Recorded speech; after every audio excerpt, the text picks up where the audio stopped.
ഇവിടെ ഈ കടം വാങ്ങിയവർക്ക് അവധി നീട്ടിക്കൊടുക്കണമെന്നും കടം വാങ്ങിയ ആൾക്കാർക്ക് അത് മടക്കി കൊടുക്കാൻ കഴിയില്ലെങ്കിൽ അത് ദാനമായിട്ട് എഴുതിത്തള്ളണം എന്നൊക്കെ ഒരു പടച്ചോൻ്റെ കിതാബിന് നിർദ്ദേശം നൽകിക്കഴിഞ്ഞാൽ അത് ആരെയാണ് ബാധിക്കുക എന്നുള്ളത് ആലോചിച്ച് നോക്കൂ.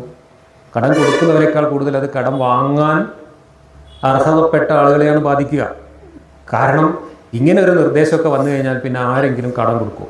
എല്ലാവരും ജബ്ബാറിൻ്റെ അണികളല്ല എന്നുള്ള ബോധം നിങ്ങൾക്ക് ഉണ്ടാകുന്നത് നല്ലതാണ്. ഒരാൾ കടം വാങ്ങി അദ്ദേഹത്തിനിക്ക് കടം കൃത്യസമയത്ത് തരാൻ കഴിഞ്ഞില്ല എങ്കിൽ ആരിൽ നിന്നാണോ കടം വാങ്ങിയത് അദ്ദേഹം ഇദ്ദേഹത്തോട് പോയി പറയണം, നിങ്ങൾ വലിയ വിഷമിക്കണമെന്നും വേണ്ട, കുറച്ച് ദിവസം കഴിഞ്ഞാലും പ്രശ്നമൊന്നുമില്ല, നിങ്ങൾ അരുതായ്മകളൊന്നും ചെയ്തു പോകരുത് എൻ്റെ കടത്തെ വിചാരിച്ച് എന്ന് ഖുർആൻ പറഞ്ഞതിന് ഇദ്ദേഹം പറയണം അങ്ങനെയൊന്നും പറയാൻ പാടില്ല, കാരണം കടം കൊടുക്കൂല എന്ന്. സാറേ, മനുഷ്യത്വമാണ് ഏറ്റവും വലുത്. ഒരാൾക്ക് കടം കൃത്യസമയത്ത് തരാൻ കഴിഞ്ഞില്ല എങ്കിൽ സമയം നീട്ടിക്കൊടുക്കുക, നീട്ടി വാങ്ങുക എന്നുള്ളത് ഒരു മനുഷ്യത്വമല്ലേ സാറേ?